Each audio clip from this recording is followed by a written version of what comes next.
بسم اللہ الرحمن الرحیم۔ السلام علیکم ناظرین، آج ہم تو سوال پوچھیں گے کے ساتھ میں آپ کی خدمت میں حاضر ہوں۔ میں اپنی قوم کے ساتھ آج جو معاملات ملک میں چل رہے ہیں اس کے حوالے سے ہم کچھ سوالات پوچھنا چاہتے ہیں انتظامیہ سے اور ملک کے ان لوگوں سے، اقتدار جن کے ہاتھوں میں ہے کہ ہمارے ملک کے اندر جو الیکشن ہوئے اور جو الیکشن میں جو معاملات ہوئے، الیکشن کے بعد ابھی تقریباً ملک بے یقینی کی کیفیت سے عوام گزر رہی ہے ملک میں، اور کراچی کے وہ حلقے جہاں سے MKM کے جیتنے کے کوئی چانس نہیں تھے، وہاں سے وہ کیسے جیت گئے، اور اس کے بعد دیگر معاملات جو ہیں اس کے حوالے سے کچھ سوالات ہیں اور کچھ وہ باتیں جو میں نے خود نوٹ کی الیکشن کے دن، اور کیونکہ میں خود بھی کینڈیڈیٹ تھا، میری پارٹی کے کچھ اور بھی لوگ کینڈیڈیٹ تھے، جو ہمارے حلقوں میں ہوا اور جس طرح سے دھاندلی کی گئی۔ عوام یہ بھی سوچ رہی ہے، 3 دن ہو گئے الیکشن ہوئے، ابھی تک عوام بے یقینی کی کیفیت میں ہے کہ حلقے جن کینڈیڈیٹس کے تھے ابھی وہاں ری کاؤنٹنگ ہونی ہے یا ری پولنگ ہونی ہے، کیونکہ بہت سارے ایسے حلقے ہیں جن کی ویڈیوز سوشل میڈیا پر وائرل ہو چکی ہیں کہ جہاں دھاندلی کی گئی، جہاں فائرنگز ہوئیں۔ حلقہ NA 244 میں رینجر پر حملہ ہوا جس کی FIR لانچ ہوئی۔ یہ قوم کے وہ سوال ہیں کہ انتظامیہ دیکھ رہی ہے، الیکشن کمیشن دیکھ رہا ہے، چیف جسٹس آف پاکستان دیکھ رہے ہیں، چیف آف آرمی اسٹاف صاحب دیکھ رہے ہیں، سب دیکھ رہے ہیں کہ اس الیکشن کی وجہ سے عوام کے اندر بے یقینی کی ایک فضا بنی ہوئی ہے، عوام کو کچھ سمجھ نہیں آ رہا۔ تو کیا یہ جو نظام آ رہا ہے یا لایا جا رہا ہے، اس نظام کے تحت کیا قوم کو جو بھی حکومت بنے گی وہ کچھ ڈیلیور کر پائے گی؟ یہ وہ سوال ہیں جو ہر آدمی سوچ رہے ہیں، ہر ذی شعور سوچ رہے ہیں۔ کراچی MKM کے حوالے کیا جا رہا ہے، MKM جو بھی حکومت ہوتی ہے اس کے ساتھ الحاق کرتے ہوئے چلے آ رہے ہیں سالہ سال سے، لیکن کراچی کی حالت نہیں بدلی۔ پیپلز پارٹی سندھ کے اندر اقتدار میں، مرکز میں اقتدار میں رہی، لیکن آج تک ملک کی حالت نہ بدلی۔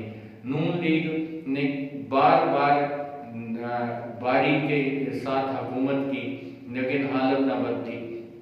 PTI نے حکومت کی 4.25 سال مگر حالت نہ بدلی۔ تو یہ سب وہ حالات ہیں، کیا عوام کو جو اب حکومت آئے گی کیا وہ کچھ ڈیلیور کر پائے گی؟ دیکھیں، یہ جو نظام ہے یہ وہ نظام ہے جو کہ آج تک ہمارا لا جو ہے وہ برٹش کا لا چلا آ رہا ہے۔ اس کے اندر بہت سارے معاملات ایسے ہیں جن کا اسلام سے ٹکراؤ ہوتا ہے۔ یہ پارلیمانی نظام کیا یہ ملک میں کچھ ڈیلیور کر سکے گا؟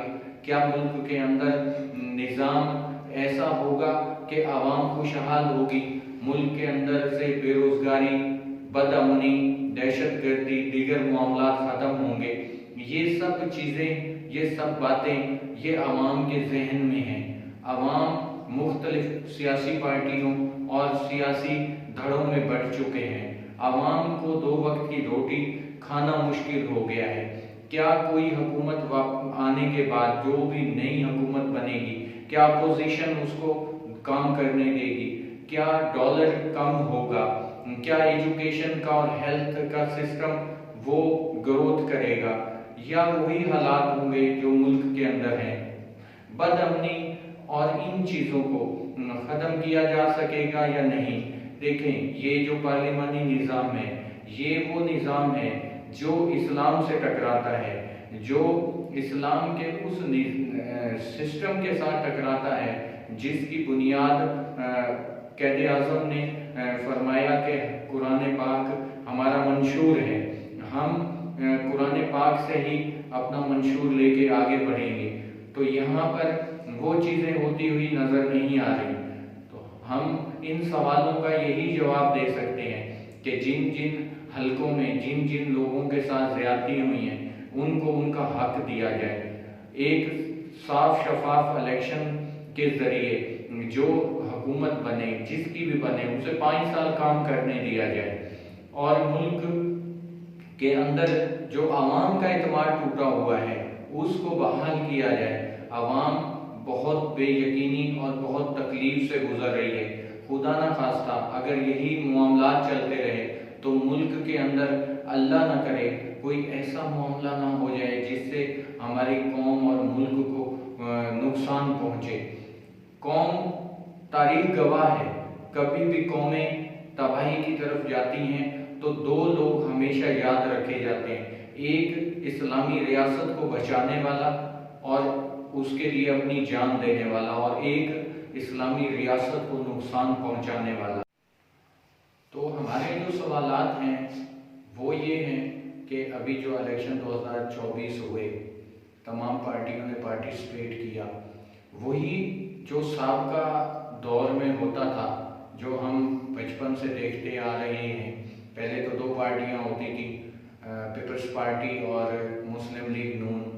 تو اس میں کئی لوگ ایسے تھے کہ جو جب پیپلز پارٹی کا دور ہوتا تھا ان کو یہ یقین ہوتا تھا، ایک زندہ مثال جہانگیر ترین صاحب ہیں، ان کے والد محترم حیات اللہ خان ترین صاحب ہوتے تھے، تو وہ ایک الیکشن نون لیگ سے لڑتے تھے اور ایک الیکشن پیپلز پارٹی سے۔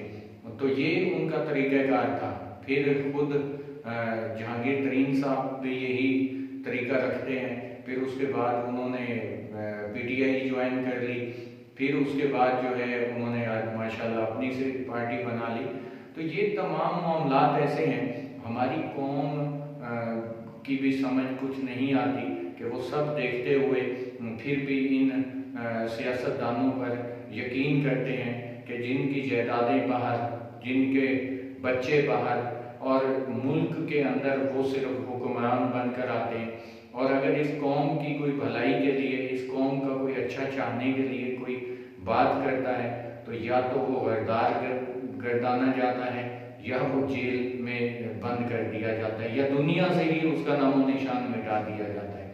تو یہ ساری وہ باتیں ہیں کہ جو سوالات قوم کے، ان سوالوں کے جوابات کے ساتھ ساتھ قوم کے ان معاملات کو دیکھتے ہوئے جتنا جلد ممکن ہو سکے، جو حلقے جہاں پر تنازع ہوئے، جن حلقوں پر دھاندلیاں ہوئیں، وہاں ری پولنگ کرائی ہے یا ری کاؤنٹنگ جہاں ہونی ہے وہ کرائی ہے، تاکہ عوام جہاں جہاں دھرنے دے کر بیٹھے ہیں وہ پورا من پرسکون ہو کر واپس جائیں۔